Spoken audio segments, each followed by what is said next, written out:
Now back to Inside Real Estate. Here's Mike the Realtor.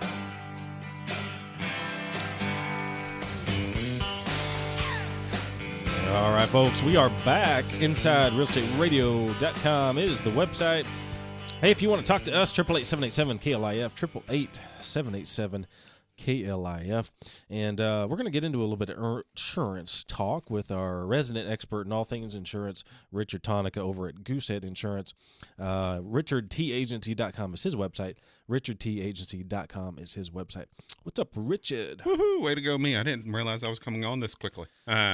Yes, sir. I'm doing well. How are you doing today? I'm excellent. Like I told you when I first got here, I was just like, I forgot it was Sunday. Sunday snuck up on me a little bit too fast. Yeah, it's one of those weeks. Yes, it is. As most of you are aware, I mean, we've had some really high winds lately. And so what I'm doing is, on a personal level, is replacing my fence. There's no point in putting in a claim for something like that. It's not going to meet my deductible. It's not going to...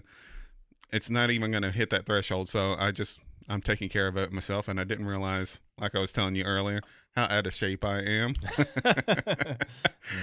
Putting in the fence is tough work, man. I've done a lot of those myself, and like we were saying, before the show, it's a lot of hard work putting a fence in. Yes, it is. And that kind of is going to bring me back to what we're going to talk about today, and it's the different coverages that you have in your homeowner's policy. And we're going to kind of delve into it. We started talking about it last week, where your dwelling coverage is basically what you're buying. So when Mike and you are coming out and buying a house, what you're buying is the dwelling. The dwelling is the structure. So one of the things that when we're going in and we're looking at your new insurance or your existing insurance is making sure that you're covered properly. Is the type of flooring correctly stated on your insurance policy? Is the kind of upgrades that you have within your house stated correctly? Because when we come in, let's say Mike's a great cook, but he has a grease fire. And if you know Mike, that could really happen. Yeah, definitely. But if you had a grease fire in your kitchen and you had to replace your kitchen, if I came in and said that everything is builder grade, then you're going to get the laminate countertops, the laminate flooring, basic cabinets, and everything is going to be replaced. And that's fine and good if that's what you have. Now let's say that you have granite countertops, you've got custom cabinets, you've got all these different things within your house. But if I still said that you had builder's grade, then we have a problem, because you're going to want to replace to what you had. I didn't have it in your policy as what you had. And all too often, this is how people keep your dwelling costs or your dwelling value down, is by misstating the facts that you've got this kind of kitchen, you've got this kind of bathroom, you got this kind of flooring within your house. Now, granted, I do not want your dwelling, let's say you pay $250,000 for your house. But to replace your house, it's going to cost more, because as you've lived in your house, you've upgraded your kitchen, you've upgraded your bathrooms, you redid this, you redid that, and you've made your house nicer. And a home builder, there's three things that when you're talking about your home, you've got the appraised value, you've got the market value, and then you've got your replacement value. Very seldom are all those numbers going to be the same thing.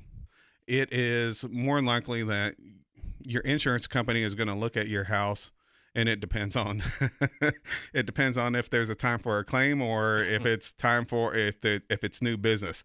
Because if it's time for a claim, this was damaged, that was damaged, we're not paying for this, and and we're not paying for that. And Yep. But when you're coming up and you're first signing a policy, they're like, this house is so much nicer than this.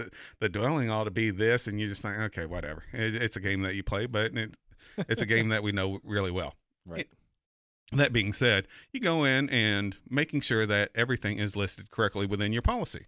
Then you come into so that if something happens to where you do have a claim, it gets replaced with like items, or it gets replaced with how you want it done, but it's at the grade level. Because if you can't find your countertops, because granted, it's kind of hard to reproduce and all that, but if it's replaced with like items, then you just keep going with that and everything's good. Right. The other structures, what we were talking about, other structures or separate structures is what it's called, is your fence, your shed, your pool, if you have a deck in your backyard, if you have an outside gazebo living area, or not living area, but entertainment area. All those things are usually 10% of your dwelling value. So if your dwelling value or your replacement cost on your home is $200,000, then your separate structures are going to be covered up to $20,000.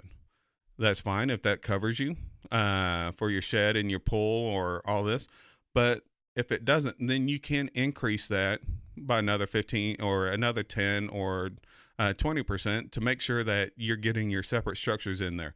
If you have a detached garage, then that's also going to be a separate structure. It's not going to be part of the dwelling value because your dwelling value is livable square footage unless your garage is attached to your home. If it's detached or separate, then it goes under your separate structures. Your personal property, that's everything that you're going to move into your house.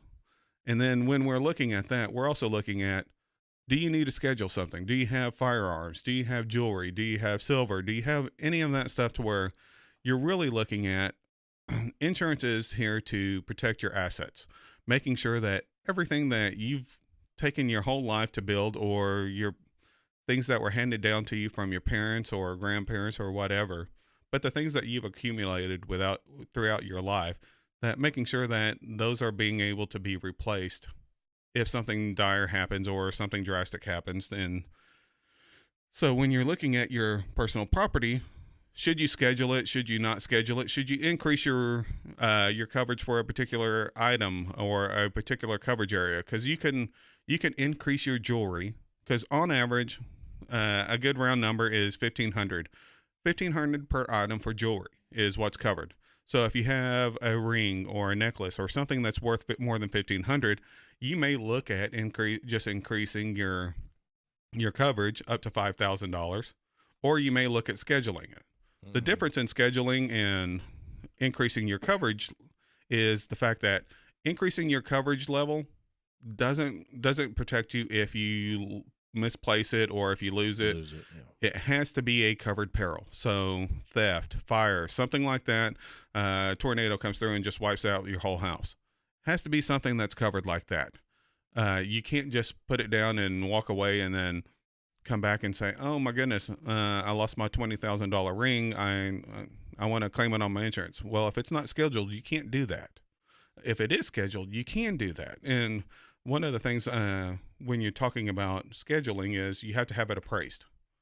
You have to have a pretty recent appraisal, and it's usually within 3 years, to go in and set the value of your ring or whatever it is that you want. Because when you're doing that, then you can come in and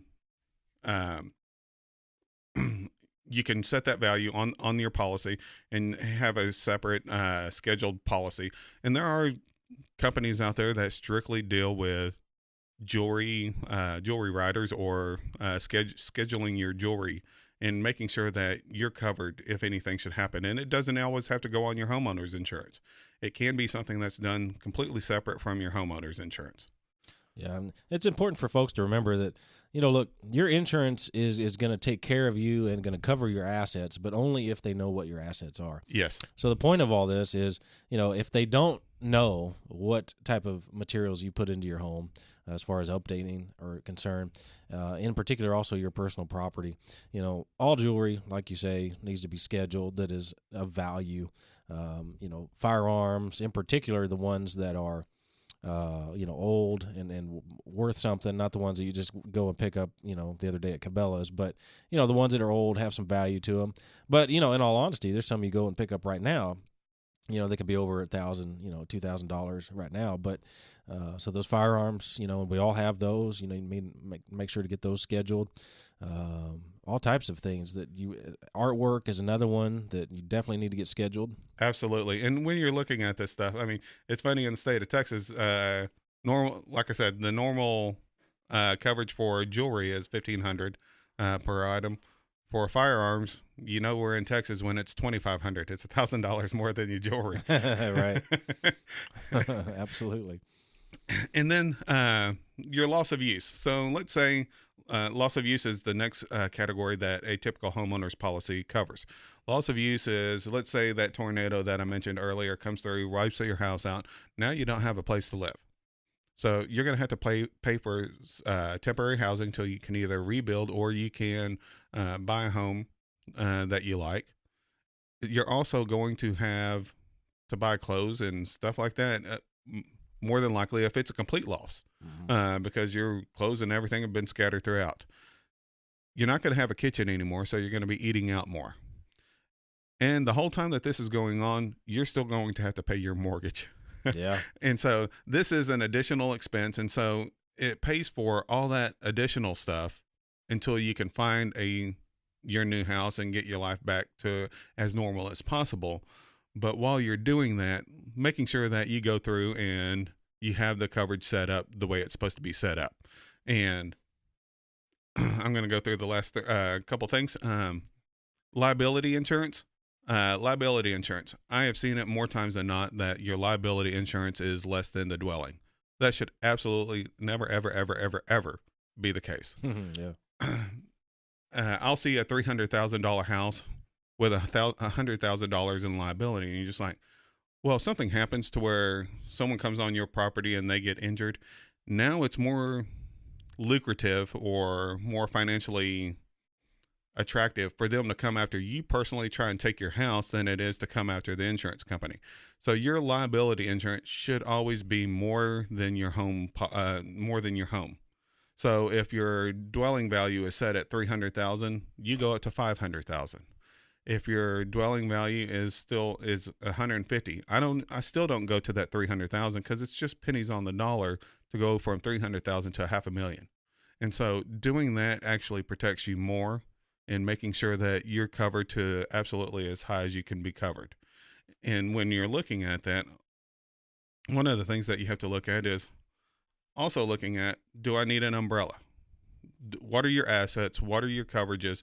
Because an umbrella not only covers you from slip and fall, the physical part, it also protects you on a personal level. So if you hurt someone's feelings, or right. If you make the wrong tweet or the wrong Facebook message or whatever it is, it covers you for that as well. And so, and really, we need to, we need to spend a whole segment on umbrellas because there's a lot to that one. Yes, absolutely. But I'm here to help people to make sure. I mean, whether you use me or not, I'm here to as a guide to help you know what you have. To make sure that you're making the right decisions to cover yourself correctly. And we highly recommend you give Richard a call. I mean, he's going to take the time to go through everything with you, figure out the best policies, best prices for you. But he's going to make sure you're covered in all ways, whether it's home, auto, toys, otherwise. RichardTAgency.com, RichardTAgency.com. Go to the website, and then give Richard a call and give him a shout, and he's going to take care of you. Folks, we're going to take a short break. See you on The Few.